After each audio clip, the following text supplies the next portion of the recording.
Hello, everybody, and welcome back to the Doghouse. This is the first episode of the Fantasy Wrestling Season 3 podcast. So this is week 2 of Fantasy Wrestling. Unfortunately, last week I was not able to host a podcast, so I will not be releasing one for week 1. But this week we are doing one, and we have Joe here. Hello, Joe. How you doing? Hey guys, what's up? All right. He was a little connecty there for a second, but it's all good.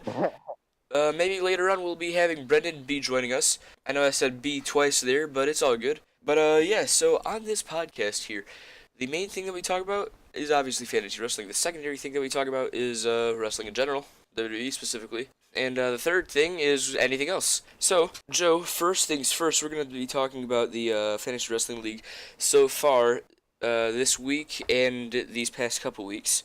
So, Joe, you are currently in the lead right now with 26 points, but Ladon's following closely behind you with 2 points. How do you feel about that?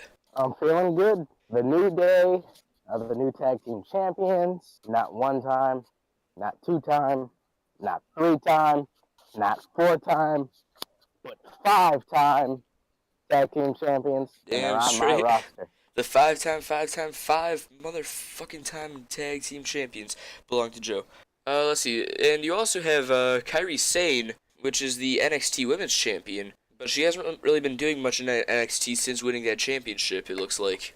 Yeah, No, in NXT, though, she will be getting her airtime soon. But it kind of sucks that we haven't seen any development in that storyline yet, like regarding her and Shayna Baszler. Shayna has not debuted on the main roster yet, as far as I know. I didn't really watch Raw or SmackDown last week, but looking at the results, to put in the points, I didn't see anything about Shayna Baszler debuting, so I would believe that she's still on the main roster. Or she's still on NXT.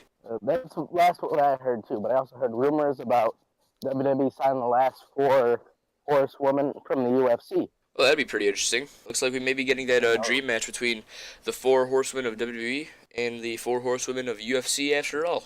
And knowing WWE, they're going to push Team Charlotte Flair. Yeah. If the Monday Night Wars are any indication of how things are going to go, then WWE's going to inflate their ego even more. That is true. But I mean, I have Ronda Rousey on my roster. Yeah, you do have Ronda Rousey also. So either way, Wait, what? I'm willing to see it. What'd you say? I'm willing to watch it no matter what. Well, let's see. Additionally, you have Bobby Lashley and Buddy Murphy. Murphy looks like, all right. So last week, not this week, but last week, starting season 3, was the first week that I've actually watched 205 Live since Vince McMahon was running it. Yeah. Because the beginning of the cruiserweight division was just a disaster. So that really did not make me want to watch it at all. Despite seeing, I remember there was a ad on SmackDown or something, like they were advertising 205 Live saying there's going to be an 8-man tag match. I was kind of interested, but I didn't, not interested enough to where I was going to turn on my Xbox and watch WWE Network after SmackDown. But after watching 205 Live this week, seeing Buddy Murphy and Kalisto going at it, and seeing that rivalry develop since last week between Lucha House Party and Buddy Murphy and Tony Nese, I think that they have really turned themselves around. I think Triple H is doing a really good job with the 205 Live division, especially with Akira Tozawa and Brian Kendrick, my bad. And there was another match on 205 last week that I forgot about. It's been amazing. 205 Live has been absolutely phenomenal. And then Tuesday with the return of Mustafa Ali. Which I didn't even know he was gone, because like I said, I don't watch I just now started watching 205 Live. Yeah. There's one match I'm going to tell you, Doug, you need to watch from a few weeks back. Buddy Murphy versus Mustafa Ali. No disqualification match. One of the best cruiserweight matches I've seen from 205 Live. Alright. But was it one of the best cruiserweight matches that Dave Meltzer has seen from 205 Live? That's the real question. Dave, he's not too big on the cruiserweights. And then with news, Neville's contract is finally up with the WWE. Oh, is he finally released? I think he is finally released. It took long enough. Man, that really sucks, though, that they lost better. Neville. He deserves so much better. Let's see. So, let's see how like I said, Ladon is catching up to you pretty quickly. Alright, week 1 you got 18 points and Ladon got 10. All right, if I'm right, you guys got you both got the most points that week.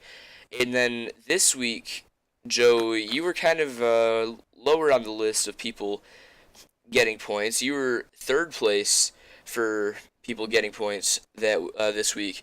You got 8 points this week, bringing you up to 26. Meanwhile, Ladon had the second most points, falling behind Derek, who got 16 from Charlotte's championship match against Carmella.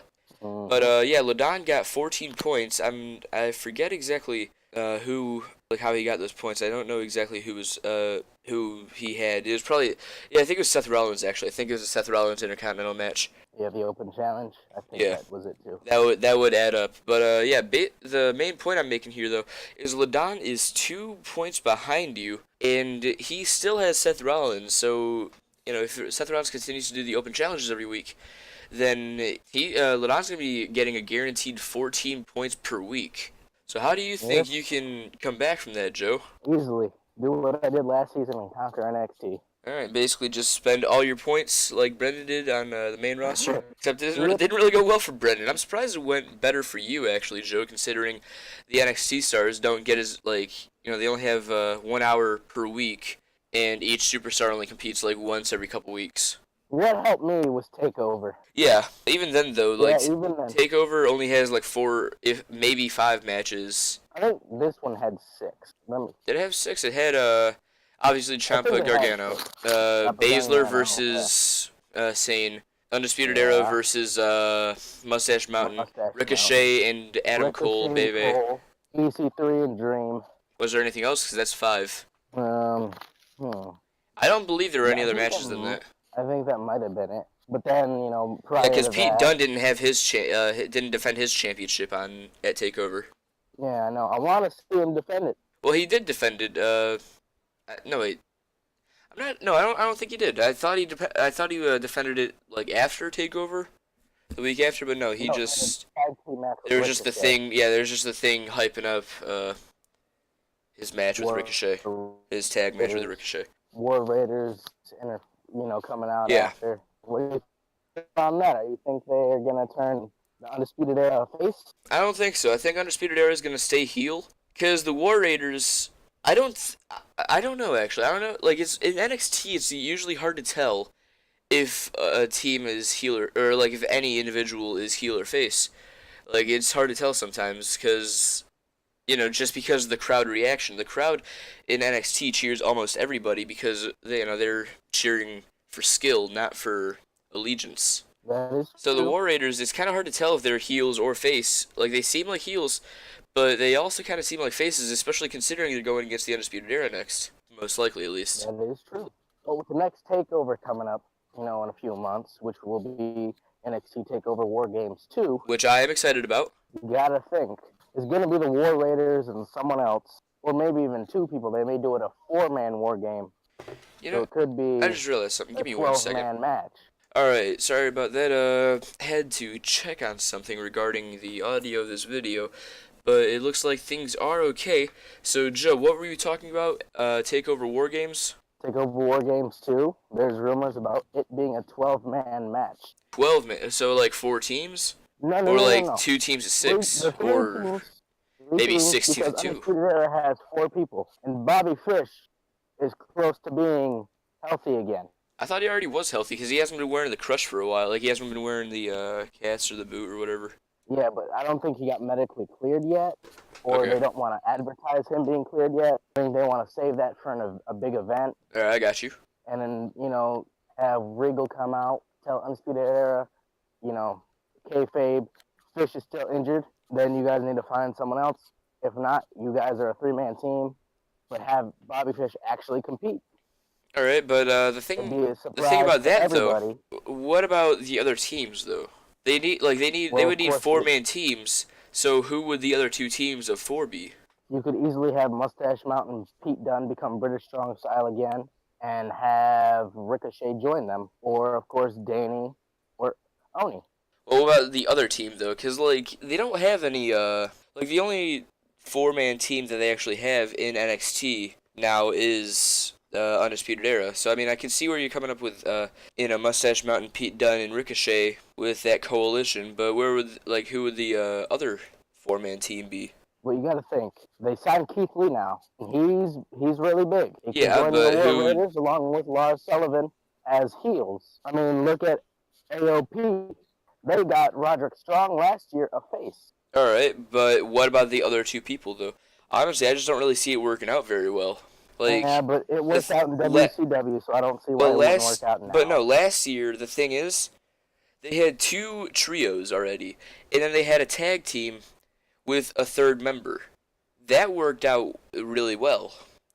But I don't see them just putting Undisputed Era in there, and then throwing two ragtag teams together. Who knows with the WWE? But hey, I just they don't see do it have happening that personally. faction coming in soon. Wait, what'd you say now? Rumors on that. They have rumors about the veteran faction coming in soon. The veteran faction. Yes, Wesley Blake, Gunner from TNA under a new name, and then some other guy, I forgot his name. They're going to be a faction about, like, veterans from the military, basically.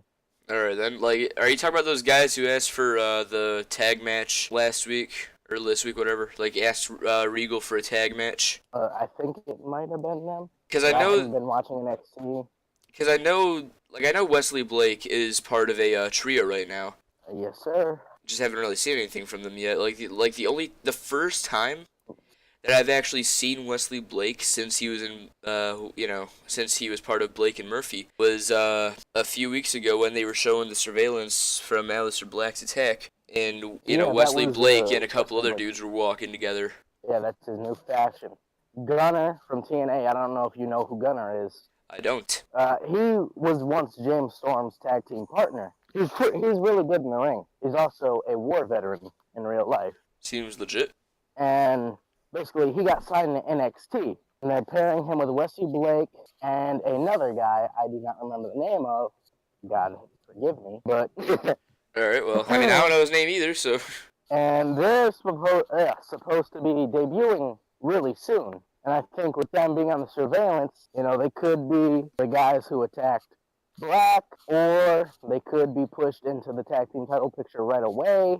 Wait, real quick, so, and I'm gonna have to stop you right there for just a second. Just a quick disclaimer to the viewers. I apologize for Joe's audio. There's nothing I can do about that. But if it makes you feel any better, I have to listen to it too. Alright, go on, Joe. Well, damn. I'm sorry, but, when you were talking, it literally sounded like a voice crack, dude. It just the audio was that bad. But, anyways. Yeah, go on. Continue, please. What I'm thinking is they're going to have Pete Dunne versus Ricochet, which that would be an instant classic right there. That it would be. Let's see. So, alright, going back to fantasy wrestling now, though. I think we've talked enough about WWE and NXT and 205 Live. So here's the deal, Joe. So this season, you are one of the only three people who are returning from a previous season. Alright, Brennan is one of the other ones. This is his third season, and Khaled is the other one. You and Khaled are both on your second season right now. There are 5 rookies this season: LaDon, Noah, Andrew, Derek, and Justin. Do you think that you, Brennan, and Khaled have that veterans advantage over the other 5 members of the league? Well, when it comes to fantasy wrestling, I don't think there is really an advantage. Well, I wouldn't say there's no advantage. I mean, you guys have already strategized in previous seasons, of how to do things. You've experienced the trial and error, all right? Your trial last season was buying all of NXT. I wouldn't really count it as an error because it got you second place. Should have got you first place, but it got you second place. Brendan, on the other hand, his trial was buying the main roster up, and his error was buying the main roster up. Khaled's trial was not showing up for the draft day, and yeah, that proved to bite him in the ass for the entire season. Yes, that's true. So yeah, my point is, basically, you guys have already strategized. You guys have already gone through this once before. In Brennan's case, twice before. So you guys are gonna be employing previous strategies into this season. LaDon, Noah, Andrew, Derek, and Justin, the latter 3 in particular, have, like I said, they've not experienced this yet. So they're cutting their teeth here. like they have not had to deal with knowing when to buy picks, when to stop buying picks, and trading, wagering, all that. Yeah. Well, last season, not we didn't really do much wager. No, I introduced it. It was mostly for you guys to make your own bets, and no one really did. So then at the end, I didn't want it to be a waste, so I just threw in, hey, who's gonna walk out Universal Champion? And Jordan would have won that wager actually, because he bet Braun, but yeah, it didn't really happen because we all know what happened at SummerSlam, unfortunately. Yeah. I mean, I'm just glad to see the Universal title back on Raw. Same here. Not happy to see it around Roman's waist, but same here. But yeah though. So, what do you think? Do you think you guys have an advantage mentally, or do you think that's just a myth as far as that advantage goes? Mentally, there's an advantage, but if you look at the rosters, everybody has a decent roster. And this season, it looks like any one of us could win. Just depends on the picks we get. And if we do what Josh previously did last season and just not buy anything. Well, not necessarily. He did buy a couple of picks. He got Epico and Primo, Becky Lynch, and Lorcan and Birch. And So, aside from that, he didn't yeah. buy anything. And it kind of pissed me off. The main reason I didn't want him to win was because of the precedent that would have set, which it probably did set that precedent. If you don't buy picks, you're gonna win. Yeah. Like, I desperately did not want him to win for that reason. And unfortunately, it ended up working. Mostly because he got freaking... If I would have actually used your wager and bet on Roman, I would have won. But Yeah, he legitimately had 4 champions at the... Well, no, not 4. He had 3 champions at the end of SummerSlam. He had the Bludgeon Brothers, yeah, he had them. He had Seth Rollins and he had Aleister Black. No, 2 champions. Aleister wasn't champion at that time. But he was champion for a long time, though. Bludgeon Brothers were champions for a long time. I don't even know how he did that good. But, yeah, so looking at the current rosters, though, do you think... who do you think has the best chance of winning so far? Like, not counting any additional picks that people are going to get throughout the season, only counting the 5 that everyone has right now. So far, I feel with LaDon having Seth Rollins, he has the best chance, mainly because Seth's going to do open challenges here and there. Right. How do you feel about Khaled's pick of John Cena? Do you think that's going to benefit him, or do you think that was a waste to pick him, secure him right off the bat? I think that was a waste to secure him right off the bat, mainly because we haven't seen John Cena in a long time. Right, like I was thinking, like when he got that pick, god damn it, Khaled is really lucky because he got John freaking Cena. But looking back at it now, I don't know if that was such a smart move to not skip him because John Cena, like you said, haven't seen him in a long time. Like, when he shows up, he's going to get a win, but when's he going to show up? The next time he's advertised is for the Australian show. Oh yeah, I forgot about the Super Show. But I mean, are they going to have Cena? I feel like they would. Compete? They had him at the Greatest Royal Rumble. That's true. Like, he doesn't even need to be in any big match. I'm sure he can just fight some, fight an old legend or something like Triple H. You know how he fought Triple H at the Greatest Royal Rumble? Mm-hmm.